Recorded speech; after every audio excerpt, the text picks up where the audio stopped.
right, Daily Ticker Time on a Wednesday, brought to you, as always, by our good friends at Pelican Brewing, now offering their signature Pelican West Coast IPA on a shelf near you. Raise your glass, drink on. Pelican Brewing, born at the beach. We only got one more college football game to go. This is it. One more, and then the season is all over. We got to sit around and wait until next August for it all to kick off again. But as this man will tell us, there is no off season, and that's why you stay glued to the show, because there's always stuff going on in the sport of college football. Joining us now is the commissioner, Josh Pate. His college football show every Sunday, Tuesday, Thursday, 5 o'clock our time, live on YouTube. Give him a follow on Twitter, at Josh Pate, CFB.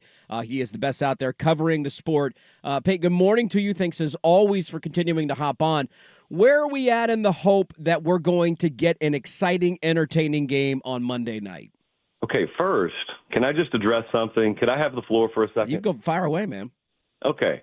I don't know why all of you have to get your daubers down, as Meemaw would say, when the end of the season is on the horizon, because it doesn't have to be the end of the season. Yeah. What if I told you there is a place that just does college football all year long? And you're in luck. I am the place. My channel is the place. You don't need to be sad on January 21st.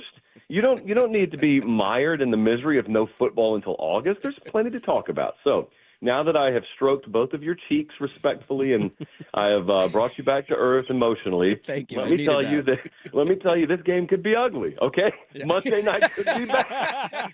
It could be a tough watch. Now I've painted the path for Notre Dame. I've got a scenario in my head, so I think they need a game where they can win with 20 points. That's tough, but it's doable. They played Ohio State last year, held them to 17. Now, they only scored 14, so they still lost.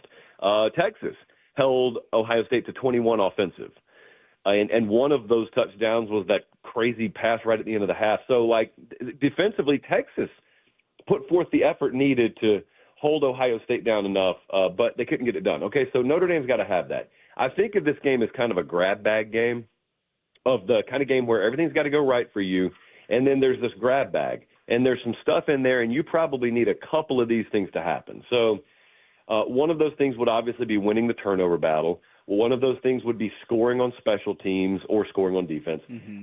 One of those things would be forcing 2 or 3 fruitless extended drives. That would be the kind of drive where Ohio State's 11 plays, 78 yards, and then they just turn it over on downs in the red zone, or you force a fumble. And they held the ball a lot, and they got their offensive numbers, but there were no points that resulted from it. You need a couple of really big individual efforts. You need your explosive play to show back up. Like when they played Indiana, Notre Dame had that 98-yard touchdown run, and they really haven't had a bunch of explosive runs since then. So they need to kind of have that show up, or have a couple of those explosive passes that they found somehow against Penn State. Like they need a grab bag of that, and then they also just need to play really, really fundamentally sound football. The problem is all that stuff can happen. Like a lot of it can be going right for Notre Dame. If Ohio State's defensive line chooses to shut the game down, the game's over, unless a lot of other crazy stuff happens. That is a unit that is allowing less than 70 yards per game rushing in the postseason. They have recorded 16 sacks in the postseason. That's just 3 games.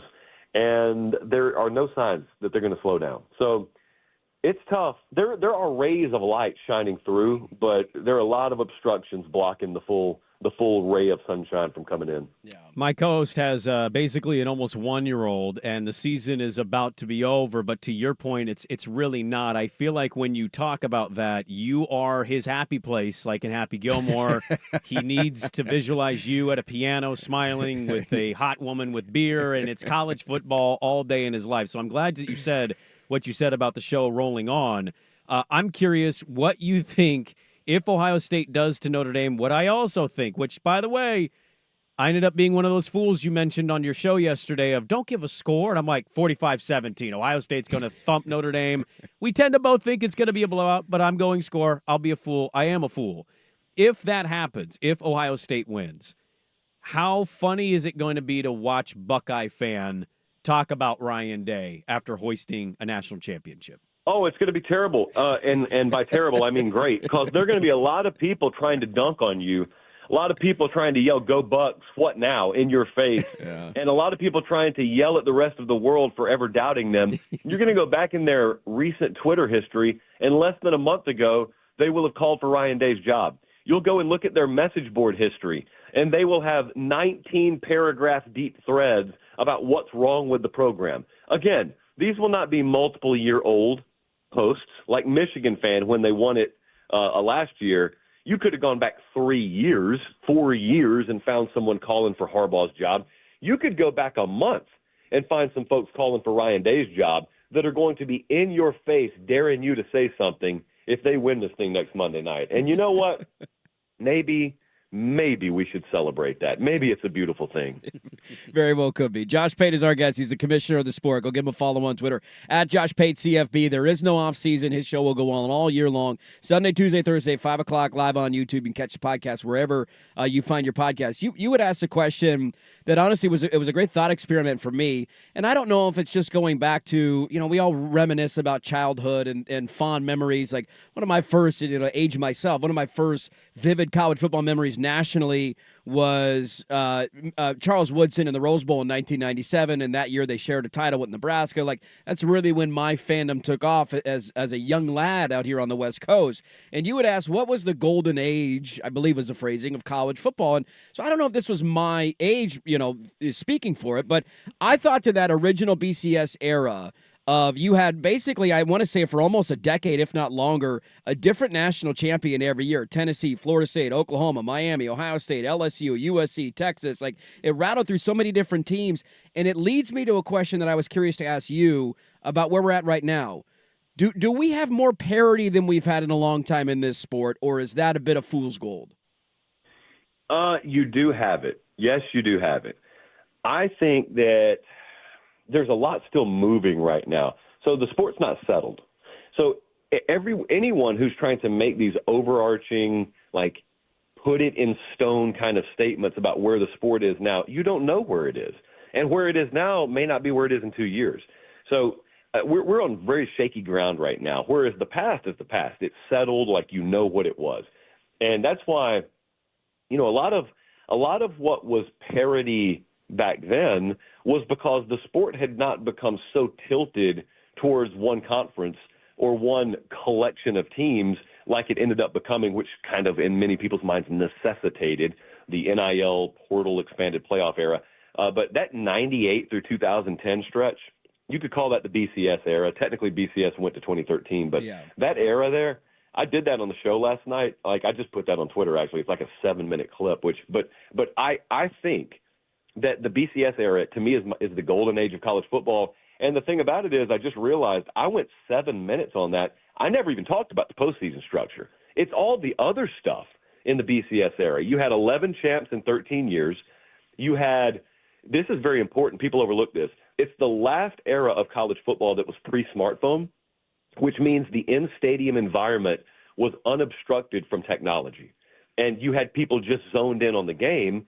They weren't worried about recording on their phone or being on their phone. Now, I know that sounds like a 90-year-old dude's complaint, but if you've ever been in both kind of venues, it could be a concert, it could be a game. It is a different vibe when people's attention is unobstructed. We can't go back to that now. So that's just it. That's frozen in time. You had the Keith Jackson, Brent Musburger tail end of that era of those guys still calling games, which I think was the golden age of college football broadcasting.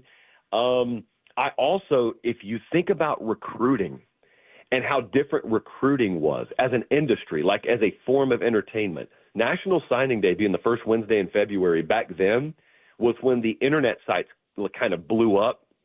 And I remember National Signing Day being my Christmas. And now, do you guys even know when National Signing Day is? Like, are you even paying attention to that? So there are so many aspects of the sport, not to mention bowl season was still completely pristine. And bowl season carried maximum importance. Like that Boise State Oklahoma outcome in 2007, I think it was, that was not a title game. It's just a postseason game. The Jadeveon Clowney hit was a capital one bowl New Year's Day game. No one thought about opting out of the games because opting out wasn't a thing, because meaningless bowl games were not a thing. That wasn't a phrase that had been invented. So for a lot of reasons, I didn't even name all of them, that stretch of time was so uniquely wonderful in college football. I want to ask you about the portal and things that you've noticed about the portal throughout the sports so far, but I want to ask you a quick bowl question because I largely agree. Now, you're going to disagree with my take here, and I totally get it. To our point a couple weeks ago, snorting the stuff. I have a lot of bowl games I just don't care about, and I find other things to watch. The couple that I do, one of them is the Pop-Tarts Bowl. Would you be upset with a playoff game being a Pop-Tarts Bowl? No, I'm upset that it's not.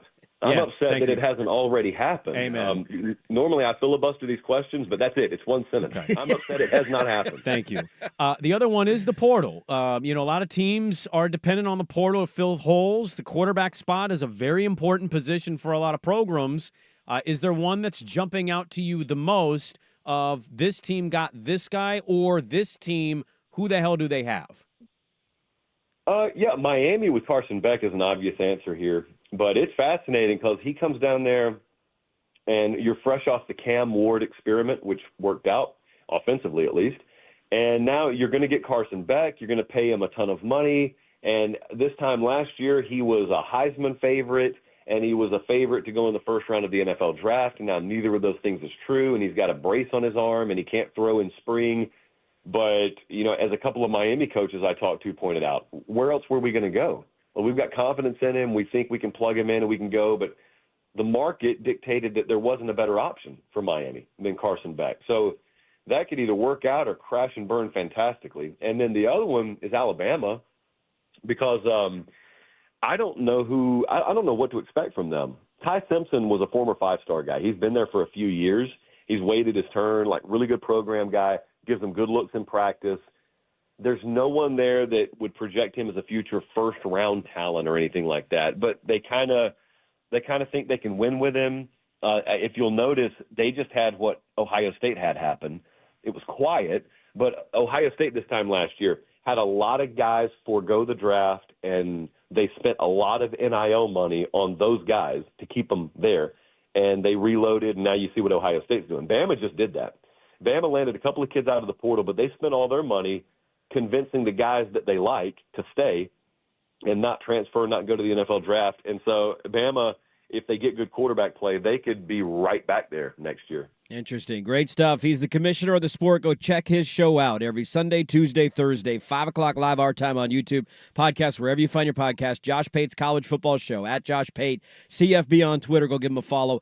Always enjoy the chat, my man. Enjoy the national championship. Hopefully we all end up being wrong and we get an all-time classic. And look forward to one more chat next week.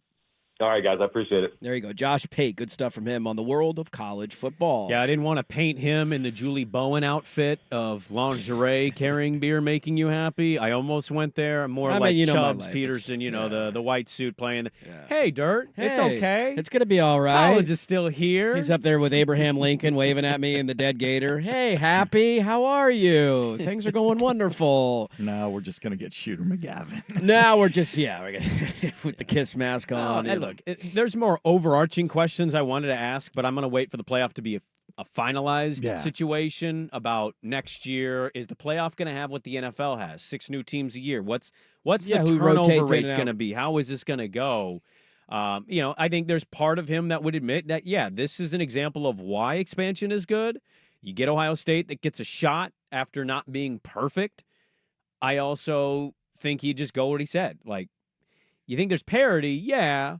But what programs are they? They tend to be the same, same 7 to 8 programs. They all just have a shot now versus limiting it to 2 or 4. Well, and I would say that was to the point of the golden era of college football that I tend to agree with him. And again, it's a little misleading because that was my childhood, and we all lean back on our childhood being the most fond memories, right, sometimes of our fandoms. Mm-hmm. I think what set that era apart, that beginning of the BCS era, for me, it wasn't that it was like, oh, my God, I can't believe Ohio State won a national championship.